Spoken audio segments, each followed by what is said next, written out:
اللہ اللہ، جس نے بیت المقدس صلیبیوں کے حلق سے چھین کر نکال کر اسلام کا پرچم لہرایا تھا، وہ صلاح الدین ایوبی بھی جوان تھا۔ میرے آقا نے صلاۃ و تسلیم کے تارے دیواروں، دنیا جانتی ہے ابھی 5% طبقہ نوجوانوں کا ہماری محفل میں ہے، اور میری پشت پر جو علماء بیٹھے ہوئے ہیں ان میں بھی بڑی تعداد نوجوانوں کی ہے۔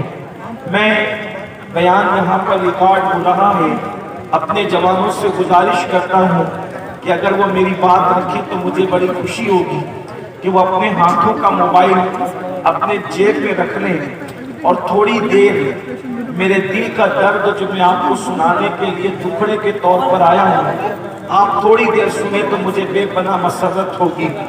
آپ کسی کو کوئی کچھ نہ کہیں، ماشاءاللہ یہاں سب بہت سمجھدار لوگ ہیں۔ اور ایک دوسری چھوٹی سی گزارش یہ ہے کہ کھڑے ہونے کی بجائے اگر بیٹھ جائیں تو محفل کا رنگ اور دوبالا ہو جائے گا، اس لیے کہ یہ رسول پاک کی محفل ہے، یہاں عزت کے ساتھ بٹھایا جاتا ہے۔ دیکھیں کھڑا ان لوگوں کو کیا جاتا ہے کلاس روم سے باہر نکال کر جس کو سزا دی جاتی ہے، یہ سزا کی محفل نہیں، یہ ذکر مصطفیٰ صلی اللہ علیہ وسلم کی محفل ہے، اس لیے اگر بیٹھ سکتے ہو تو بیٹھ جائیں۔ میرے آقا صلی اللہ علیہ وسلم کے دیوانوں، بالخصوص میں نوجوانوں سے مخاطب ہوں، آپ مجھے بتائیں ہمارے ہر جلسے میں، ہماری ہر کانفرنس میں یا اخبارات کے آرٹیکل میں یا اسی طرح سے مفکرین اور دانشور اکثر یہ رونا روتے ہیں کہ ہم پر ظلم ہو رہا ہے، ہو بھی رہا ہے، بچیاں کسی اور کا ہاتھ پکڑ کر جا رہی ہے، کچھ حد تک جا بھی رہی ہے۔ اسی طریقے سے غربت اور افلاس کی چکی میں مسلمان پس رہا ہے۔ حالات اتنے دگرگوں ہیں کہ اگر لوجوں میں کسی کی بیٹیاں بک رہی ہے تو وہ قوم مسلم ہے۔ برقع پہن کر اگر سگنلوں پر کسی کی بیٹیاں بھیک مانگ رہی ہے تو وہ قوم مسلم ہے۔ اگر غربت کی چکی میں کوئی پس کر کے ایمان کا سودا کر رہا ہے تو وہ قوم مسلم ہے۔ یہ بات یاد رکھیں، اگر ہم یہی سوچتے رہیں کہ میں بیمار ہوں، میں بیمار ہوں، میں بیمار ہوں، کسی کا ڈھنڈورا پیٹا جاتا رہا کہ میں بیمار ہوں، بتائیں کیا کبھی ہم اچھے ہو سکتے ہیں؟ کیا کبھی ہم شفایاب ہو سکتے ہیں؟ اگر بیمار ہیں تو بیماری کے ساتھ ساتھ بیماری کا علاج کیا ہے یہ ہمیں تلاش کرنے کی کوشش کرنا چاہیے۔ اس لیے کہ جب تک بیماری کا علاج تلاش نہ کریں اور پھر علاج مل جانے کے بعد علاج نہ کروائیں، اس وقت تک کے معاملہ حل نہیں ہو سکتا۔ میرے آقا صلی اللہ علیہ وسلم کے دیوانوں، میں بالخصوص جوانوں سے کہتا ہوں، جو بھی مسائل ہیں، امت کے جو بھی مسائل ہیں، غربت سے لے کر فتنہ ابتداء تک یا پھر تعلیم کے معاملے کو لے کر جہالت، پسماندگی، یہ سارے مسائل، اس کا حل کس کے پاس ہے؟ اس کا حل صرف قوم کی یوتھ کے پاس ہے، نوجوانوں کے پاس ہے۔ اچھی طرح یاد رکھنا، جس قوم کا جوان باشعور ہو جائے، جس قوم کا جوان سوجھ بوجھ والا ہو جائے، جس قوم کا جوان سنجیدہ ہو جائے، جس قوم کا جوان مقصد اور اپنے ایک پر نظر رکھے، پھر اس قوم کو ترقی کی راہ سے دنیا کی کوئی طاقت روک نہیں سکتی۔ میرے پیارے آقا صلی اللہ علیہ وسلم کے پیارے دیوانوں، دراصل بات یہ ہے، دنیا لرزہ بر اندام ہے مسلم جوانوں کی صلاحیت کی بنیاد پر۔ وہ جانتے ہیں اللہ نے مسلم جوانوں کو اتنا ٹیلنٹ عطا فرمایا ہے، اتنی صلاحیت عطا کی ہے، جس دن مسلم جوان پڑھنے پر آ گیا دنیا کا کوئی انسان اس سے آگے نہیں بڑھ سکتا۔ جس دن مسلم جوان تجارت کرنے پر آ گیا اس سے کوئی آگے نہیں بڑھ سکتا۔ جس دن مسلم جوان سیاست کرنے پر آ گیا اس سے کوئی آگے نہیں بڑھ سکتا، اس لیے کہ دنیا جانتی ہے اللہ اکبر، بدر کی 313 کی فتح سے لے کر احد کے میدان تک اور احد سے لے کر خندق و خیبر تک جتنے فاتحین ہیں وہ سب کے سب جوان ہیں، جوان۔ ان دروس کے ساحل پر جن لوگوں نے کشتیاں جلائی تھی وہ کوئی اور نہیں تھے، وہ سب زمین پر 17 سال کے جس مجاہد نے اسلام کا پرچم لہرایا تھا وہ محمد ابن قاسم کی جوان تھا. اللہ اللہ جس نے بیت المقدس صلیبیوں کے حلق سے چھین کر نکال کر اسلام کا پرچم لہرایا تھا وہ صلاح الدین ایوبی بھی جوان تھا. میرے آقا نے صلاۃ و تسلیم کے پیارے دیوانوں دنیا جانتی ہے اب ان میں کوئی صلاح الدین کو پیدا نہ ہونے دیا جائے, ان میں پھر کوئی خالد ابن ولید کو جنم نہ لینے دیا جائے, اب ان میں پھر کوئی طارق ابن زیاد جنم نہ لے سکے. دنیا یہ سوچ رہی ہے اس کے لیے وہ کر کیا رہے ہیں, اس کے لیے وہ یہ کر رہے ہیں کہ ان کو ان کے مقصد سے ہٹانے کے لیے ان کے گھر جا کر مت کہنا کہ مقصد سے ہٹ جاؤ, دین چھوڑ دو, مذہب چھوڑ دو, مسلک چھوڑ دو, مقصد سے ہٹ جاؤ. دنیا جانتی ہے یہ قوم اتنی ضدی قوم ہے, یہ قوم اتنی پختہ قوم ہے, یہ قوم مذہب و مسلک کے معاملے میں اتنی متسلم و مضبوط ہے کہ اگر ان کے گھر جا کر کہیں گے کہ مذہب چھوڑ دو یہ مر جائیں گے مگر مذہب نہیں چھوڑیں گے, اس لیے کہ وہ بلال کی استقامت کو دیکھ چکے ہیں. حضرت سیدنا بلال حبشی رضی اللہ تعالیٰ عنہ کو جب مذہب اسلام سے دور کرنے کی کوشش کی گئی, حضرت بلال حبشی کو جب مذہب اسلام سے دور کرنے کی کوشش کی گئی, جانتے ہیں جو جانتے ہیں وہ ذہنوں میں تازہ کر لیں, جو نہیں جانتے وہ یہ سن لیں. بالخصوص میری قوم کے جوانوں آپ خطابات سن چکے ہیں, کوئی خطاب نہیں کر رہا ہوں, صرف اپنے دل کا درد اپنی قوم کے جوانوں کے سامنے پیش کرنے کی سعادت حاصل کر رہا ہوں. میری قوم کے جوانوں اب کوئی ہمارے دروازے پہ آ کے نہیں کہتا کہ اسلام چھوڑ دو, مذہب چھوڑ دو. کیوں؟ وہ جانتے ہیں کہ بلال سے کہا تھا تو انجام کیا ہوا تھا. جب حضرت بلال حبشی سے کہا اسلام چھوڑ دو تو بلال کہتے ہیں دنیا کو چھوڑ سکتا ہوں مگر مذہب اسلام نہیں چھوڑ سکتا. پھر کہا بلال اگر اسلام نہیں چھوڑو گے تو ہم تمہیں وہ دردناک سزائیں دیں گے کہ تاریخ بھی یاد رکھے گی.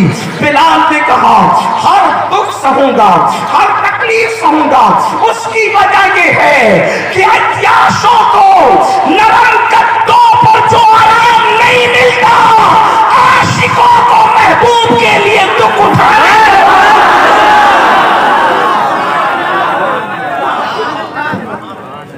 ہم تو پیدا ہوئے مصطفیٰ جان رحمت کے لیے. میرے امام نے یوں ہی نہیں کہا زمین و زمان تمہارے لیے, مکین و مکان تمہارے لیے, چنین و چنا تمہارے لیے, بنے دو جہاں تمہارے لیے, دان میں زبان تمہارے لیے, بدن میں ہے جان تمہارے لیے, ہمارے یہاں تمہارے لیے, اٹھے بھی بابا تمہارے لیے. نعرہ تکبیر, نعرہ رسالت, عشق محبت, عشق محبت. سیدنا بلال حبشی نے فرمایا ہر دکھ سہوں گا, ہر تکلیف سہوں گا, ہر مشکل سہوں گا. اور پھر سیدنا بلال کو وہ تکلیف دی گئی. میری بہنیں بھی اگر پردے کے پیچھے سن رہی ہیں ان کی بھی توجہ چاہتا ہوں.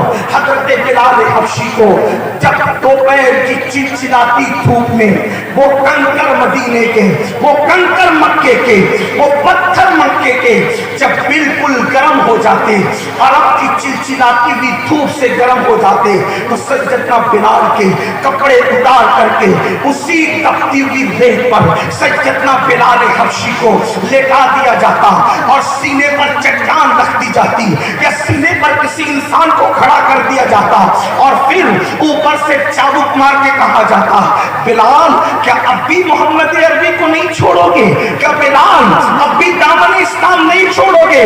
تو حضرت بلال کہتے ہیں محمد اس ہستی کا نام ہے جسے چھوڑا ہی نہیں جا سکتا, اس لیے کہ وہ اور جنہیں چھوڑا جاتا ہے, یہ وہ ہستی ہے جسے چھوڑا نہیں جا سکتا. خدا کی عزت کی قسم جو بن دیکھے پیار کرتے ہیں ان سے دامن محمد چھڑایا نہیں جا سکتا. جس نے شراب دیکھا ہو اس سے دامن مصطفیٰ کیسے چھڑایا جا سکتا.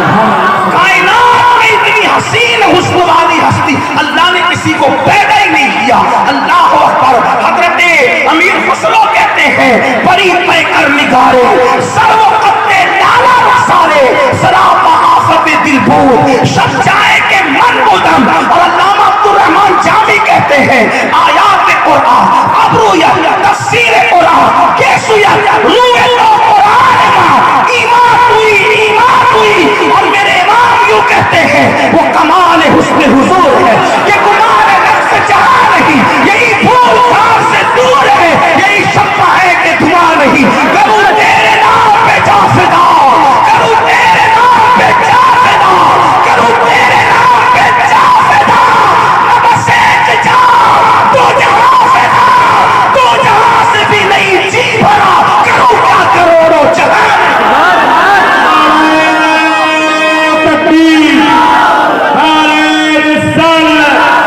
حضرت علامہ سید امین القادری سنی دعوت اسلامی سنگ بنیاد نجم الہدی مسجد علیہ. یہ جو نوجوان میرے محبت میں اٹھ کے نذرانہ لا کر کے دے رہے ہیں میں ان سے کہتا ہوں قیمتی بات سننا ہے. اس سے بڑا نذرانہ مائلے کچھ نہیں کہ آپ سن لیں. اس کی ضرورت میں گھمنڈ کے لیے تکبر کے لیے نہیں کہہ رہا. ہدیہ دو تو لے لینا سنت ہے اور جسے ہدیہ دیا جائے اور وہ نہ لے غرور سے انکار کر دے تو اللہ کے رسول علیہ السلام فرماتے ہیں اللہ اس پر ایک دن ایسا لائے گا کہ مانگے گا بھی تو لوگ نہیں دیں گے. تو میں گھمنڈ سے انکار نہیں کر رہا ہوں میں بالکل لوں گا لیکن اس کا طریقہ یہ ہے کہ جب کوئی بات اچھی لگے اور مجھے نذرانہ دینے کو آپ کا دل چاہے تو اس کو آپ اپنی ایک جیب سے نکالیے اور اس کو دوسری جیب میں ڈالیے. اور جب فجر کی نماز یا کل ظہر کی نماز میں آپ اپنے گاؤں کی محلے کی مسجد میں جائیے تو میری اور آپ دونوں کی طرف سے اپنے مسجد کے امام کو نذرانہ پیش کریں. اور اس وقت یہ کیجئے کہ آپ میری گفتگو کو چین سے اور سکون سے سن لیجئے اس لیے کہ جن کو دینا چاہیے ان کو تو دیتے نہیں. ہاں